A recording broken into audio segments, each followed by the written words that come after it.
Wow! Walang magandang negosyo. Ang magandang negosyo ay yung bagay sa'yo. Yung gusto mong gawin, pag absent ang mga tauhan mo, kaya mong paandarin, magandang negosyo yun.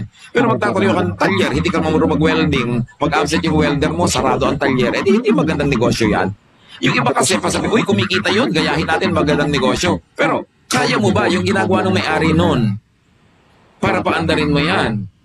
So sabi ni Solomon, alam nyo, ang dami kong ginawa, pero itong masasabi ko, lahat ng ginawa ko, yung enjoy ako.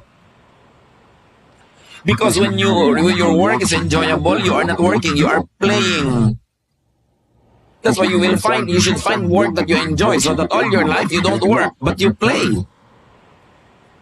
Pero kung araw-araw ang bigat-bigat sa dibdib mo, papasok ka na naman. Kakasakit ka niya. Alam niyo yung mga inis, mga pagtitimpi, yung mga himutok na sinasarili, nagiging sakit. Kaya